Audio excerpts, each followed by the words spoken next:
yung tunog ng CBB natin. Ba, ang tinis ng tunog, ang ganda ng tunog niya. Ano?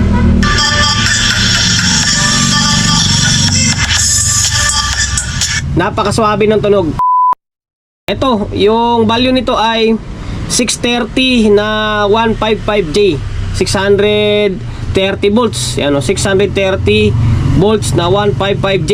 Ibig sabihin 1.5 UF siya. Okay, titesting natin. Paparinig ko sa inyo. Although marami na akong video nito tungkol dito na ginamit or pwedeng gamitin as filter capacitor ng mga driver unit natin.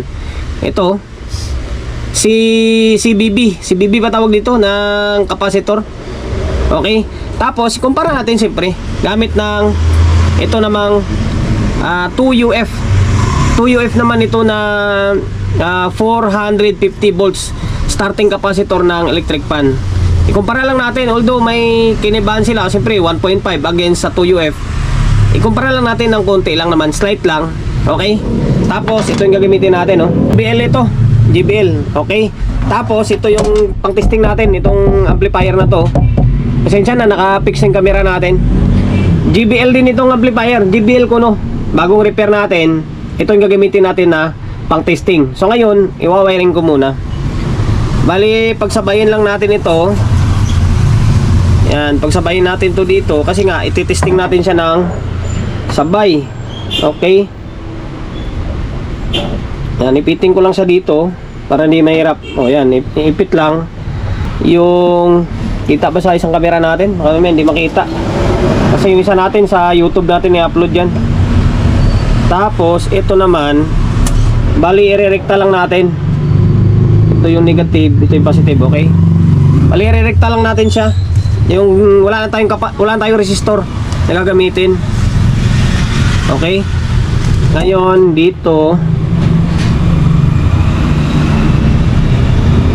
o yan, hinang natin dito.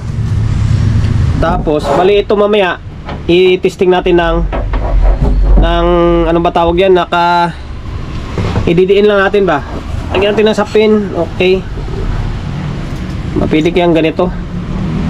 O yan, makikita naman ganito natin siya.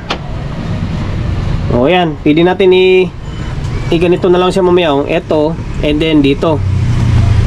Tapos, teka lang, di pala nakahanda to. Kabit ko muna sa may amplifier. Yun, naikabit ko na to sa may amplifier. May audio source na rin to. Itong cellphone natin na isa. Okay, ngayon naka-play na rin ito, naka-on na. Pakinggan nyo, volume ko muna ito. Yan. Tapos ito yung tunog ng CBB natin. CBB na capacitor ito. 155J or 1.5 UF na 630 volts ito. Ba, ang tinis ng tunog, ang ganda ng tunog niya. Ano?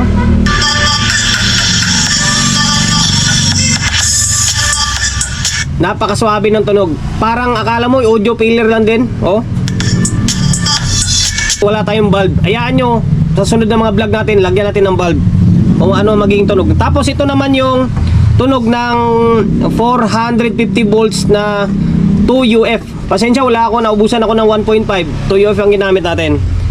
Ito to. Medyo makapal ng konti talaga. Hayaan nyo sa sunod, pag may 1.5 tayo, naubusan tayo ng 1.5 Ito. Medyo makapal siya ng konti against dito. Ang swabe. Ang swabe ng tunog niya. Di ba? Oh.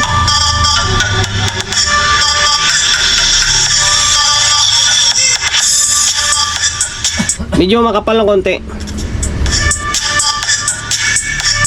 Ganda ng kwan. Ang tinis ng tunog niya. Oh.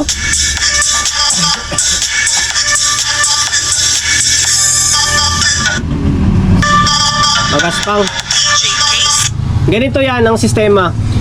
Meron kasing tao na gusto niya matinis yung tunog ng driver unit or tweeter niya. Meron din naman tao na gusto nila may konting boses yung tweeter nila. Wala tayong hate kuwan lang tayo, respetuhan lang tayo kung ano yung gusto ng pandinig or panlasa natin sa sound, di ba? Meron kasing taong ganun eh, na mas gusto talaga nila pinong-pino yung tunog ng high. Meron din na gusto yung may konting boss na konti, di ba? Okay, ngayon, ito yung tunog talaga, oh. Ang swabe. Napakaswabe. Oh.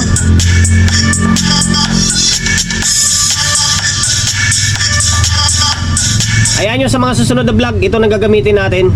Oh. Although matitimpla pa naman to kasi wala pa naman processor eh.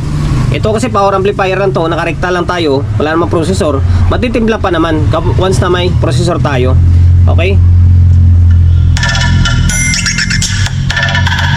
Basta pinarinig ko lang sa inyo yung tunog ng CBB, yung ito ba? Yung CBB na 155J, 1.5 UF na 630 volts na CBB na capacitor. And then siyempre sinamahan na rin natin ng filter capacitor or starting capacitor na electric fan. Yun lang guys. Sana nakapagbigay idea ako sa inyo. Once na gusto niyo, di ba? Gusto niyo mag-explore, sumubok na ibang mga capacitor bukod dito sa may starting capacitor na electric fan, pwede kayong gumamit ito. Sa ibang mga dividing network, itong gamit nila, yung CBB na capacitor.